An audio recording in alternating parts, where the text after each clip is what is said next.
Assalamualaikum warahmatullahi wabarakatuh. Alhamdulillahirrabbilalamin. Wassalatu wassalamu ala Sayyidina Muhammadin Ashrafil anbiya wal mursalin wa ala alihi wa sahbihi ajma'in. Apa khabar murid-murid semua? Saya harap semuanya dalam keadaan sihat walafiat, bersama keluarga, berhari raya. Ini walaupun bagaimanapun, saya harap jangan sampai tak buka buku. Jadi untuk tajuk Tauhid tahun 4 hari ini, InsyaAllah kita akan bawakan tajuk cara-cara mengenal Allah, mengenal Allah Subhanahu Wa Taala. Sebenarnya tajuk dah melebab susah, jadi maknanya kena dengar betul-betul. Mengenal Allah Subhanahu Wa Taala. Jadi untuk kita mengenal Allah Subhanahu Wa Taala, kita perlulah kita kena ada 3 perkara ni. Kita kena berusaha untuk mendapatkan 3 perkara ni. Merangkumi 3 perkara, iaitu pertama, itikad tu yang pasti. Itikad yang kita belajar tu itikad yang pasti, iaitu tidak syak, zan dan waham. Yang betul-betul putus, betul-betul yakin, betul-betul percaya. Bukan separuh percaya, separuh tak percaya, ragu-ragu. Tak boleh. Itikad tu betul-betul pasti, 100% yakin, 100% percaya. Yang kedua, itikad tu mestilah muwafaqah. Muwafaqah bahasa Arab, dalam bahasa kitanya bertepatan. Jadi apa yang masukkan dengan bertepatan? Kepercayaan itu bertepatan dengan akidah Ahlussunnah wal Jamaah yang sebenarnya, iaitu mengikut itikad Nabi Muhammad sallallahu alaihi wasallam dan orang ramai, iaitu itikad Ahlussunnah wal Jamaah.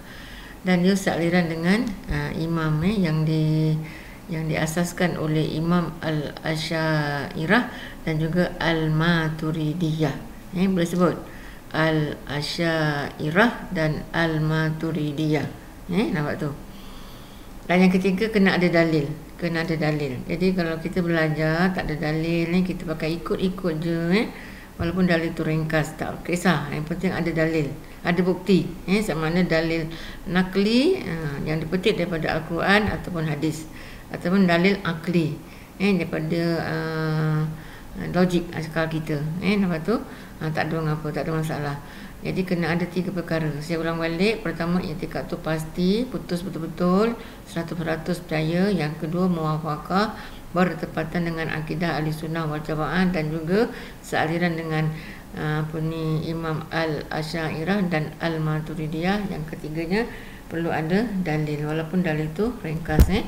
Nampak? Jadi kita teruskan lagi dalam bab mengenal Allah ini. Kita tengok jika itikad dia pasti dan bertepatan dengan akidah yang sebenar. Pasti itu maksudnya putus betul-betul, 100% percaya. Nampak tu dan bertepatan dengan akidah yang sebenar, maksudnya bertepatan dengan akidah Ahlussunnah wal Jamaah, tetapi tiada dalil.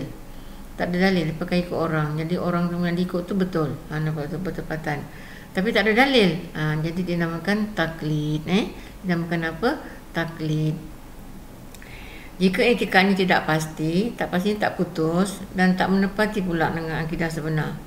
Dahlah tak putus, ragu-ragu, kemudian tak menepati akidah Ahlussunnah wal Jamaah. Jadi ulama sepakat mengatakan orang yang macam ni hukumnya adalah kafir. Kafir. Na'udzubillah. Siapa tadi? Orang yang tak putus kepercayaan dia dan tak menepati akidah Ahlussunnah wal Jamaah. Mungkin yang direka-reka sendiri, dicipta-cipta sendiri, nampak tu Okey, yang ketiga ialah itikad yang bertaklid ni. Orang yang bertaklid ni macam mana itikad dia? Nampak tu. Kalau itikad tu, itikad dia pasti, itikad orang bertaklid ni pasti. Pasti maksudnya 100% percaya. Dia tidak dihukumkan kafir. Dia bukan kafir. Cuma dihukumkan, ada 2 lah. Dihukumkan pertama, mukmin derhaka. Siapa tu? Mukmin derhaka ni jika dia tak belajar mencari dalil. Dia malas mencari dalil, dia pakai ikut orang je. Orang kata hari kiamat ni ada, ya ke? Adalah. Dia tak pasti pun ya ke tidak, dia pakai ikut je, tak ada dalil pun. Nampak tu. Puasa ni wajib, ya ke puasa wajib? Dia ikut je. Dia tak bangkang pun, dia pakai ikut je, tak ada dalil pun dia percaya. Nampak tu. Dia tak berusaha untuk mencari dalil. Jadi dikatakan mukmin derhaka. Orang yang macam ni dikatakan mukmin derhaka. Yang kedua, dia bertaklid juga, ikut-ikut orang, dan itikad tu pasti, cumanya dia tak ada dalil. Dia tak mampu berusaha mencari dalil sebab dia bodoh, dia jahil, dia tak berpandai. Mungkin dia kurang sikit akal dia, jadi dia tak mampu nak mendatangkan dalil, nak mencari macam mana yang dikatakan Allah itu ada, kiamat tu pasti berlaku. Tentu kita orang Islam kena mengerjakan ibadah haji di Mekah. Kenapa, mengapa? Dia malas nak fikir. Nampak tu, dia tak ada dalil sebab dia lemah, akal dia lemah. Nampak tu, dia tidak dihukumkan mukmin derhaka. Walaupun tak ada dalil sebab dia lemah, dia bebal ke apa ke, tidak dihukumkan mukmin derhaka. Nampak tu. Jelas Jadi kita teruskan lagi. Taklid. Tadi orang ikut je kan, orang ikut orang je, namanya taklid. Jadi kita tengok apa yang dimasukkan taklid sebenarnya. Jadi taklid ni ialah mengikut perkataan orang lain dengan tidak mengetahui dalil dan keterangan. Pakai ikut aja. Kenapa puasa? Mak saya kata kena puasa bila bulan puasa. Oh ya ke? Kenapa orang mati kena baca Yasin? Mak saya kata kena macam tu. Dia tak tahu pun apa fadilatnya bacakan Yasin pada orang yang dah meninggal. Contohnya kan, dia tak cuba berusaha mencari dalil. Nampak? Tak tahu pun keterangannya apa. Dia pakai ikut aja. Ini orang taklid. Ikut perkataan orang lain, tidak mengetahui dalil dan keterangan.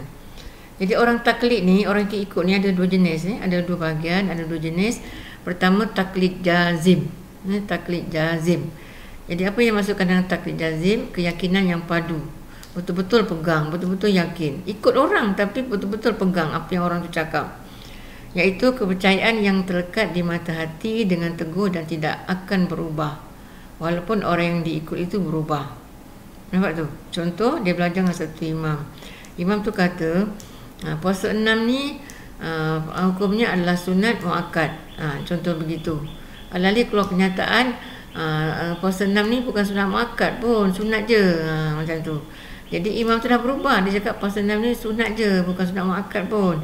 Dia tetap pegang pada yang asal. Sunat muakkad kata imam yang pertama tadi. Walaupun imam tu dah berubah. Dia tetap percaya pada kata-kata imam yang pertama tadi. Walaupun orang yang diikut tu berubah.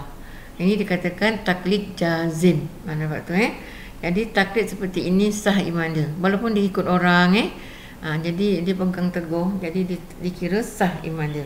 Nampak? Sah imannya. Yang kedua, i'tikad ghairu jazim. Ghairu jazim ni yang tak putus lah, berubah-ubah, tak pasti, asyik tak pasti je, ikut-ikut tak pasti. Jadi maknanya apa? Kepercayaan seseorang yang tidak teguh dan lemah. Sekiranya orang yang diikut tu berubah, ia pun akan berubah. Nampak tu? Orang kata, hari kiamat ni akan berlaku lah, tak lama lagi hari kiamat ni pasti berlaku. Ya ke? Yelah, macam tu. Kiamat lambat lagi lah, tanda-tanda kiamat tak ada pun. Macam tu. Padahal tanda kiamat dah banyak kan. Masalah macam tu lah. Dia macam tak tepat, berubah-ubah. Sekejap dia ikut, sekejap tak ikut. Sekejap dia kata ya, sekejap tak ya. Dia berubah-ubah. Jadi iman orang yang seperti ni, yang tak jazim ni, nampak tu, pakai ikut-ikut macam atas pagar je, imannya tidak sah. Nampak tu? Tidak sah imannya. Kerana kepercayaan tidak jazim, hanya sekadar syak, zan atau waham. Nanti kita akan tengok macam mana kedudukan orang syak, zan dan waham. Jadi orang bertaklid sentiasa dalam bahaya. Kenapa dalam bahaya? Sebab dia bergantung kepada orang lain, orang yang diikuti. Kalau orang diikuti kata A, dia A lah. Kalau orang kata B, B lah. Kata solat tu wajib. Wajib dia pun ikut. Solat tu wajib. Kali ada pula yang kata, tak payah semayang, pakai niat aja. Dia pun ikut aja dengan orang yang cakap tu. Semayang tak payah semayang, tak payah macam kita semayang, penat lah. Kita pakai niat aja. Diikut aja orang tu cakap. Dia tak ada pendirian. Jadi orang ni bahaya sebab ikut saja. Iman ikut-ikutan. Nampak tu. Jadi cuba tengok kedudukan yakin macam mana. Kalau yakin ni ialah 100% percaya. Nampak tu? 100% percaya. Yang kedua syak. Syak ni macam mana kedudukan syak ni? 50 percaya, 50 tak percaya. Nampak tu? Antara dua tu dibagi dua. 50 percaya, 50 tak percaya. Kiamat ni pasti berlaku. Ya ke? Macam ya. Tapi macam tak ya. Macam mana hari kiamat ni boleh berlaku? Orang yang mati ada yang dimakan buaya, ada yang mati terbakar. Macam mana Allah nak jadikan balik orang tu? Mampukah Allah? Jadi kita ragu-ragu. Jadi antara percaya dengan tak percaya tu 50-50. Jadi orang ni dikatakan syak iman dia. Yang ketiga zan. Ni lebih teruk daripada syak lah. 50 antara 50 hingga 100. Lebih kurang macam tu lah keimanan dia. Biasanya dia punya keimanan dia 70 percaya, 30 tak percaya. Nampak tu. Zan. Tapi kedudukan dia tak. Dia lebih teruk daripada syak. Maksudnya kemungkinan zan ni 70 tak percaya, 30 percaya. Nampak tu. Waham ni kepercayaan lebih teruk, lebih teruk daripada zan. Lebih teruk daripada zan. Di mana keyakinan dia kurang daripada 50%. Mungkin 30%, mungkin 20% aja dia percaya. Betul ke kita kena semayang? Ya ke? Betul ke kita ada soal jawab nangkit dalam kubur? Kita percaya cuma sikit je. Macam mana orang dah mati ada pula malaikat datang? Ya ke? Logik ke? Macam tak berapa percaya. Mungkin percaya dia cuma 20, mungkin 30. Jadi kedudukan macam ini dikatakan waham.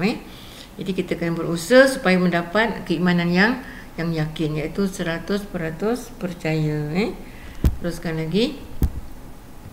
Jadi Ustazah nak rumuskan tentang macam mana cara nak mengenal Allah tadi, supaya kita tidak terjebak kepada orang kata ajaran yang sesat, ajaran yang songsang, ajaran yang tak betul, ambil mudah aja. Jadi kita elakkanlah kalau boleh. Sebab tu kita kena berusaha bersungguh-sungguh belajar ilmu akidah ni. Belajar ilmu aqaidul iman. Ilmu aqaidul iman ni ilmu yang berkaitan dengan akidah Islam yang betul, berguru dengan guru yang betul, guru yang muktabar, supaya tidak terjebak dengan kepercayaan yang sesat. Terutama zaman sekarang ni, ada yang cakap semayang tu tak payah semayang, kata niat aja. Nak pergi Mekah tu tak pula kumpul duit banyak-banyak, pakai niat aja. Kejam mata kau bayangkan kau pergi Mekah sekarang. Senang kan? Nampak tu. Jadi kenapa makan tak bayangkan aja makan? Kenapa nak kena masak, nak kena beli makanan? Kenapa tak macam tu? Jadi kita kena berhati-hati, kena belajar bersungguh-sungguh supaya mendapat itikad akidah yang betul, akidah yang sahih, supaya amalan kita diterima oleh Allah Subhanahu wa taala. Jadi itu saja daripada Ustazah hari ini. Assalamualaikum warahmatullahi wabarakatuh.